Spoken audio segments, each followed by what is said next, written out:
Assalamualaikum warahmatullahi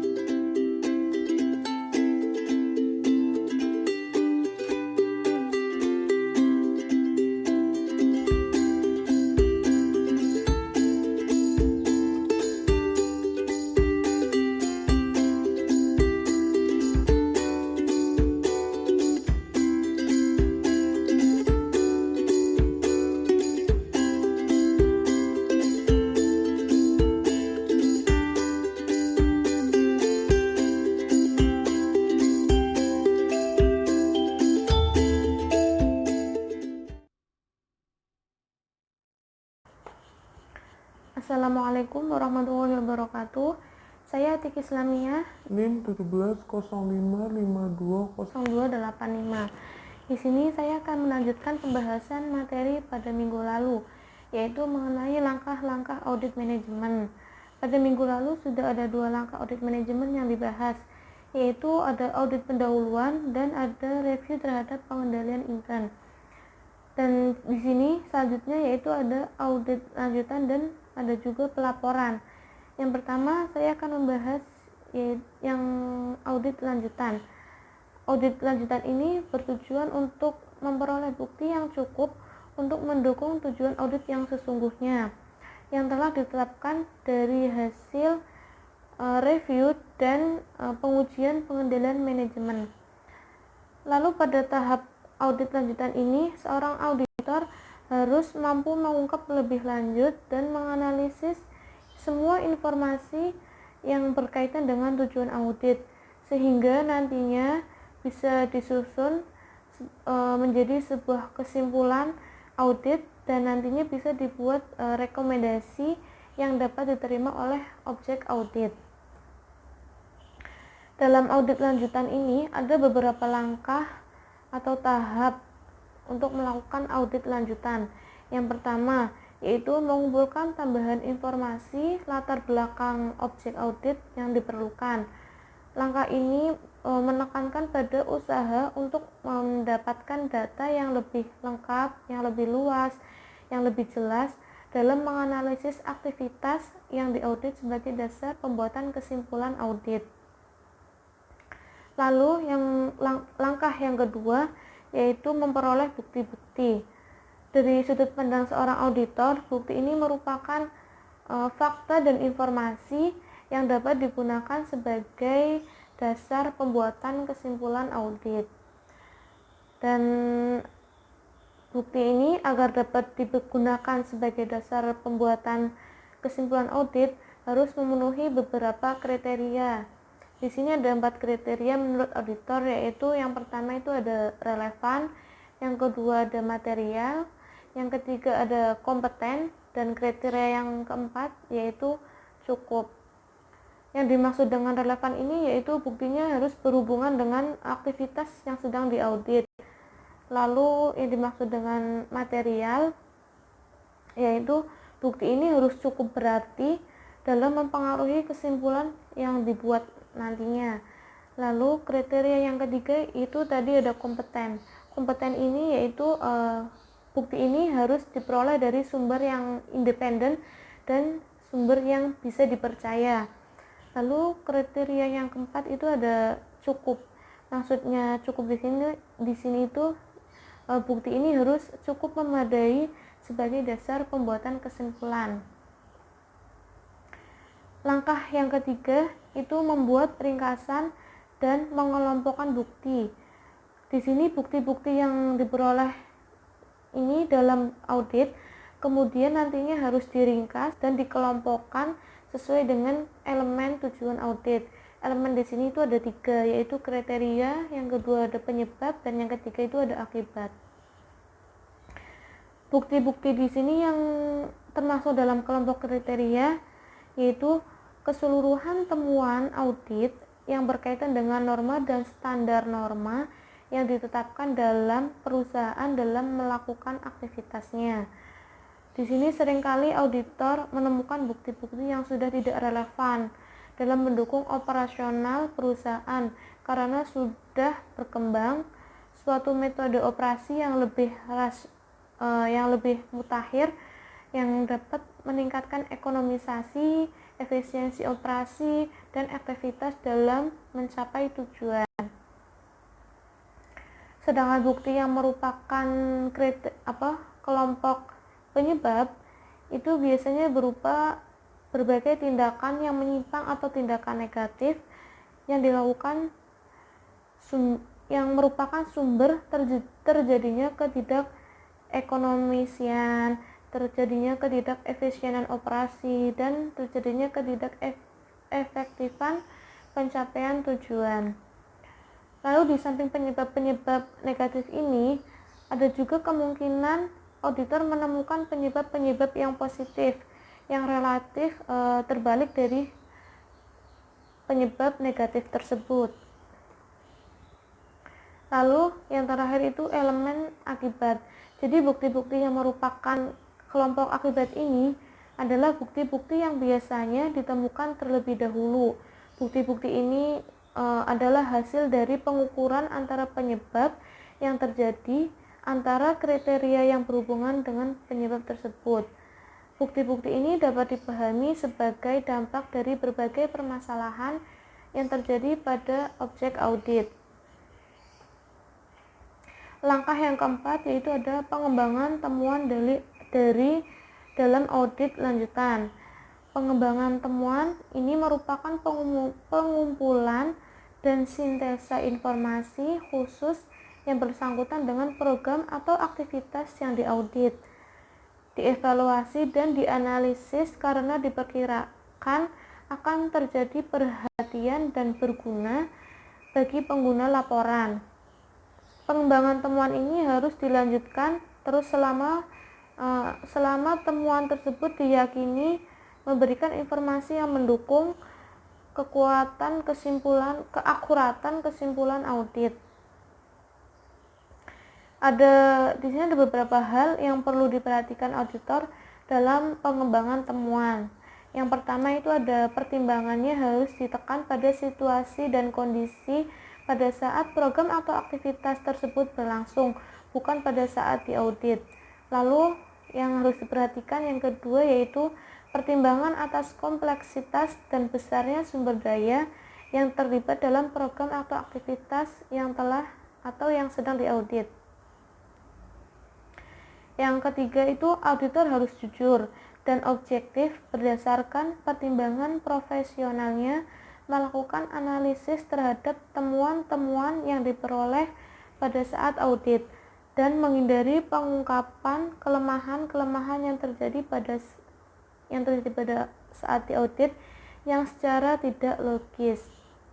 Lalu yang keempat yaitu pengembangan temuannya harus dilakukan secara luas dan teliti sehingga nantinya bisa menjadi dasar bagi pembuatan kesimpulan dan rekomendasi secara jelas dan tepat kepada pihak yang diaudit. Lalu jika auditor menemukan adanya kelemahan atau kekurangan yang penting pada program atau aktivitas yang diaudit, auditor harus segera menyusun rencana pengembangan semua aspek yang berhubungan dengan masalah tersebut. Langkah dari ini yang pertama yaitu mengenali batas-batas wewenang dan tanggung jawab yang terlibat dalam pelaksanaan program atau aktivitas yang diaudit.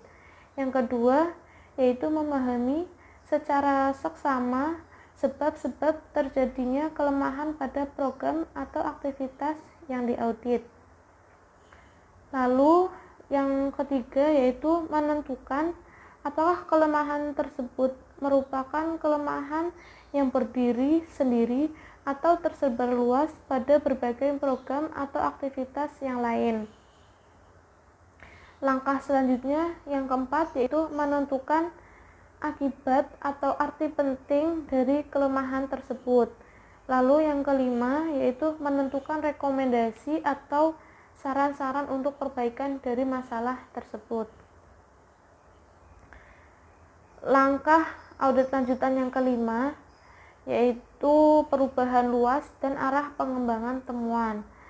Pengembangan temuan ini harus dilanjutkan terus selama temuan tersebut diyakini memberikan informasi yang mendukung keakuratan dari kesimpulan audit. Tetapi jika temuan tersebut yang diperoleh ini tidak begitu penting dan hanya sedikit informasi yang bisa didapatkan untuk mendukung kesimpulan audit, maka audit ini harus dihentikan. Lalu perubahan lain yang mungkin terjadi dalam pengembangan temuan yaitu menyangkut pengembangan informasi pada semua lokasi yang dipilih pada saat perencanaan audit.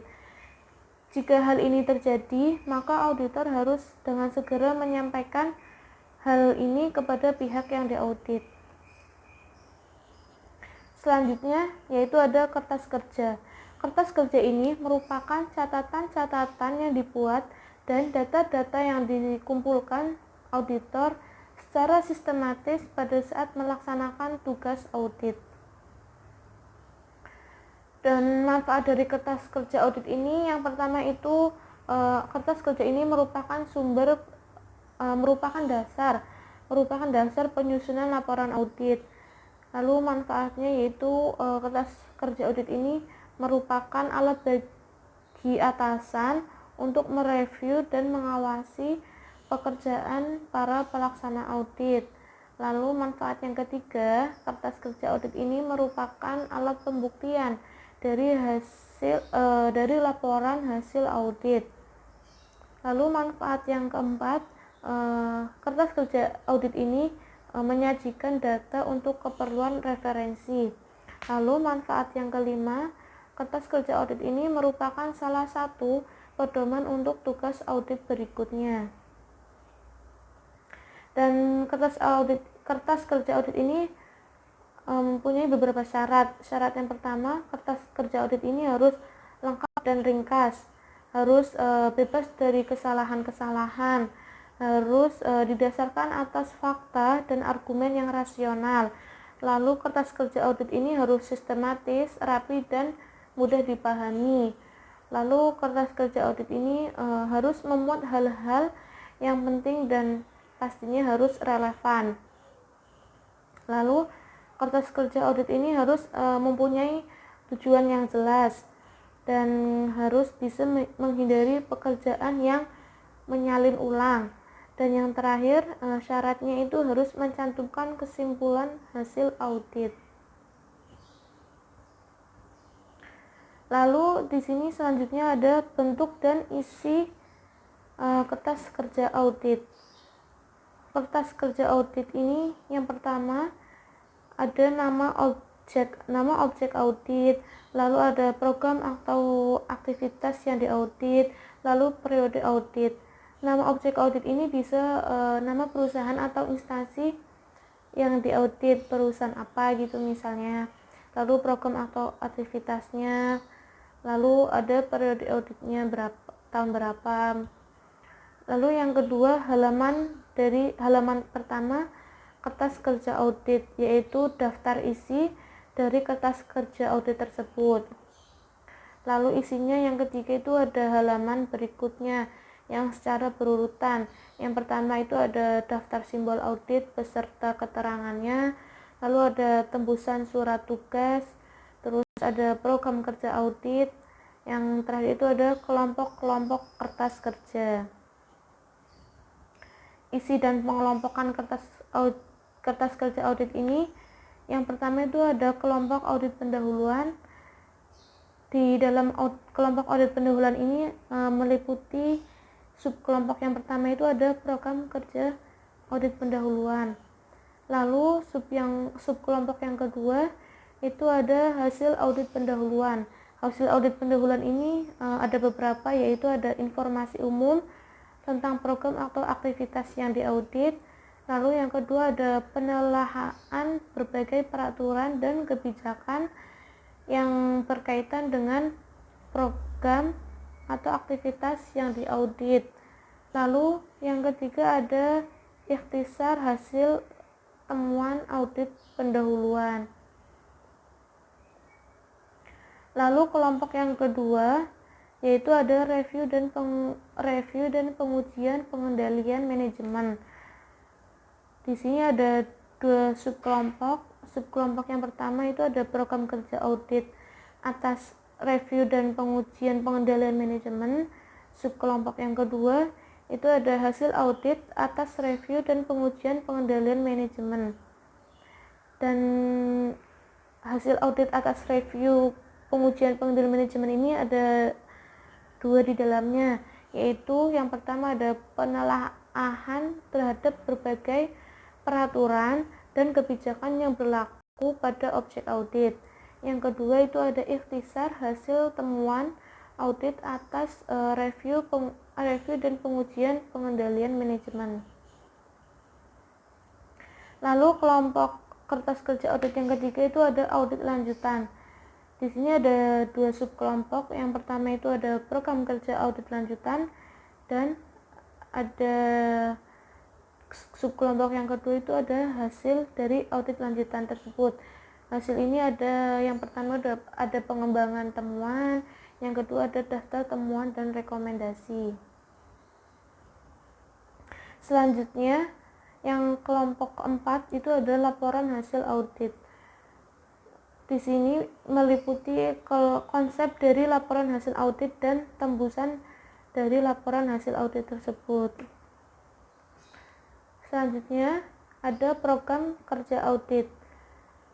Program kerja audit ini merupakan rencana dan langkah kerja yang harus dilakukan selama audit yang didasarkan atas tujuan dan sasaran yang ditetapkan serta informasi yang ada tentang program atau aktivitas yang diaudit. Manfaat dari penyusunan program kerja audit ini yang pertama yaitu merupakan suatu rencana yang sistematis tentang setiap tahap kegiatan. Lalu manfaat yang kedua ini merupakan landasan yang sistematis dalam memberikan tugas kepada para auditor dan supervisor.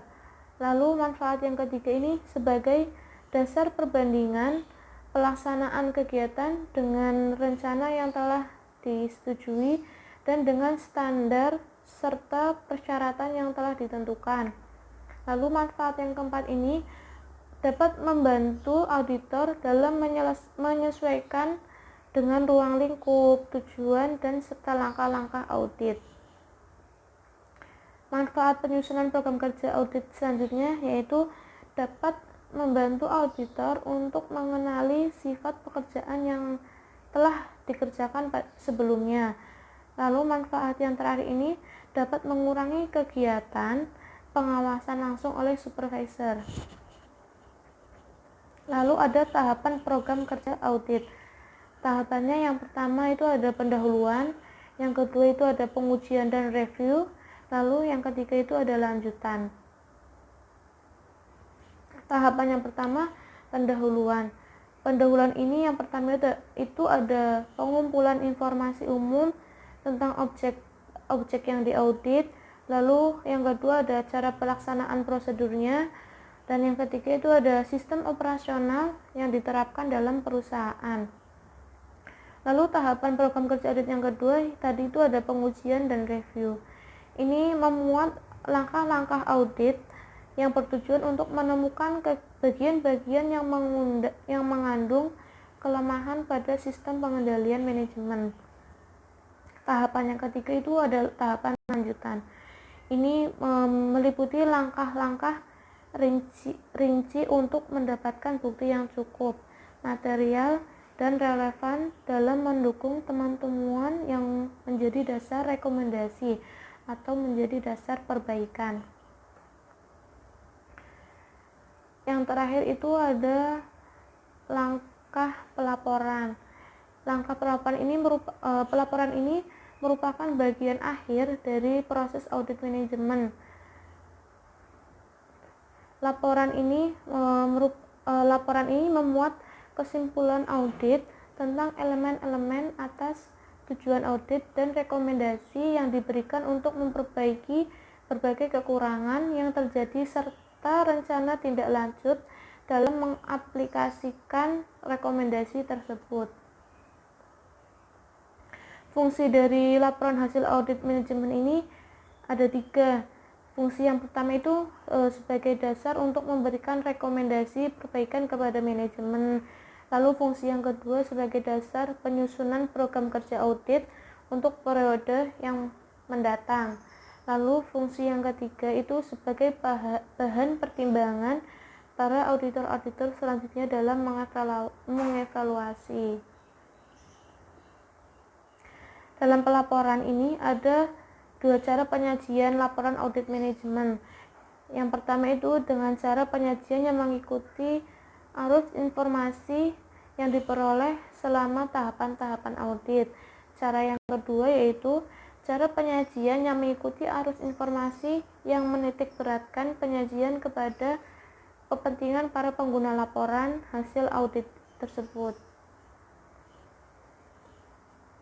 Penjelasan dari cara yang pertama yaitu cara penyajian laporan yang mengikuti arus informasi. Sesuai dengan tahapan-tahapan audit, auditor ini mengorganisasikan laporan hasil auditnya berdasarkan apa saja yang dilakukan dan yang ditemukan selama melaksanakan tahapan-tahapan audit. Di sini seorang auditor harus memperoleh informasi melalui beberapa tahapan. Tahapan yang pertama yaitu pengumpulan informasi latar belakang pada tahap audit pendahuluan. Tahapan yang kedua yaitu menetapkan tujuan audit yang sesungguhnya berdasarkan dari hasil review dan pengujian terhadap sistem pengendalian manajemen. Lalu yang ketiga itu ada pengumpulan bukti-bukti audit dan pengembangan temuan berkaitan dengan tujuan audit pada tahap audit lanjutan. Lalu tahapan yang keempat yaitu menarik kesimpulan berdasarkan dari bukti-bukti atau temuan audit yang berhasil dikumpulkan. Yang tahapan yang kelima yaitu merumuskan rekomendasi. Lalu tahapan yang terakhir yaitu menyatakan ruang lingkup audit yang telah dilakukan. Cara yang kedua yaitu penyajian laporan yang menitik beratkan pada kepentingan pengguna. Pada umumnya, para pengguna laporan ini lebih berkepentingan terhadap temuan auditnya daripada bagaimana auditor melakukan audit. Dengan demikian, dibutuhkan penyajian laporan yang dapat menjawab pertanyaan pengguna laporan dengan cepat, biasanya berupa kesimpulan atas audit. Lalu dalam penyajian ini, auditor mengikuti format sebagai berikut. Yang pertama, itu ada informasi latar belakang. Informasi latar belakang ini merupakan informasi umum tentang perusahaan dan program atau aktivitas yang diaudit. Pada bagian ini, auditor harus mampu memberikan gambaran umum tentang tujuan dan karakteristik perusahaan serta program atau aktivitas yang diaudit, sifat, ukuran program, serta organisasi manajemennya. Dan pada bagian ini juga disajikan apa alasan yang mendasari dilakukannya audit manajemen. Lalu format yang kedua itu ada kesimpulan audit yang disertai dengan bukti-bukti. Untuk meyakinkan pengguna laporan audit, auditor harus menyajikan temuan-temuan yang diperoleh sebagai pendukung setiap kesimpulan yang dibuat. Kesimpulan dalam audit manajemen ini selalu dibuat berdasarkan temuan-temuan yang diperoleh saat melakukan audit, baik itu temuan yang berkaitan dengan kriteria, penyebab, maupun akibat. Dalam menyajikan temuan audit, auditor harus memperhatikan beberapa hal. Yang pertama itu dari judul bab. Judul bab ini harus mengidentifikasi pokok persoalan dan sedapat mungkin juga arah dari temuan tersebut. Lalu yang harus diperhatikan yang kedua itu dari pokok-pokok setiap temuan. Pokok-pokok setiap temuan ini harus diikhtisarkan secara singkat dan harus mengungkapkan kepada pengguna akan adanya uraian yang mendukung dan menjelaskan pokok-pokok temuan tersebut. Lalu yang harus diperhatikan yang ketiga, itu auditor harus menggambarkan kepada pengguna laporan tentang hal-hal yang ditemukan, baik yang bersifat negatif maupun positif. ada penyebab akibat dari temuan tersebut. Lalu yang keempat yang harus diperhatikan yaitu dalam penyajian temuan ini, auditor juga harus mempertimbangkan dan mengevaluasi komentar para pihak yang berkaitan dengan program atau aktivitas yang diaudit.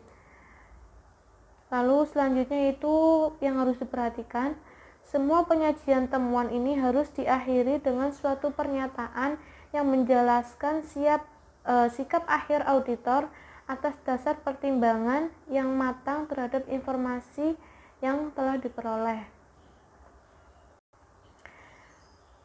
Format yang ketiga itu ada rumusan rekomendasi. Rekomendasi ini merupakan saran perbaikan yang diberikan auditor atas berbagai kekurangan atau kelemahan yang terjadi pada program atau aktivitas yang diaudit.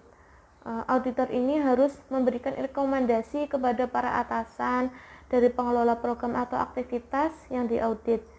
Rekomendasi ini harus disertakan dalam laporan hasil audit nantinya. Setiap rekomendasi yang diajukan oleh auditor harus dilengkapi dengan analisis yang menyangkut adanya peningkatan ekonomisasi, efisiensi, atau aktivitas yang akan dicapai pada pelaksanaan program atau aktivitas serupa di masa depan, atau juga termasuk berbagai kemungkinan kerugian yang akan terjadi pada perusahaan jika rekomendasi tersebut tidak dilaksanakan. Agar mudah dipahami oleh pengguna laporan, rekomendasi ini harus disusun dengan kalimat yang mudah dipahami oleh pengguna laporan dan harus dengan kalimat yang operasional dan tidak teoritis. Walaupun pelaksanaan rekomendasi tersebut sepenuhnya merupakan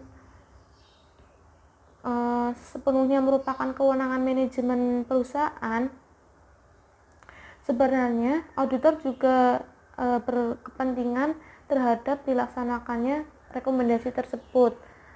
Oleh karena itu, dalam proses audit, komunikasi yang konstruktif harus dilakukan oleh auditor dengan berbagai pihak yang ada dalam perusahaan, terutama yang berkaitan dengan program atau aktivitas yang diaudit. Pengkomunikasian yang seimbang yang berkaitan dengan berbagai temuan dari berbagai pihak yang berhubungan dengan permasalahan-permasalahan tersebut. Lalu sebelum mengajukan rekomendasi final ini di dalam laporannya, auditor harus lebih dahulu mendiskusikannya dengan pihak-pihak yang berkepentingan. Dengan demikian, nantinya diharapkan rekomendasi tersebut diterima dan dilaksanakan dengan penuh komitmen dan tanpa keterpaksaan. Lalu format yang keempat itu ada ruang lingkup audit.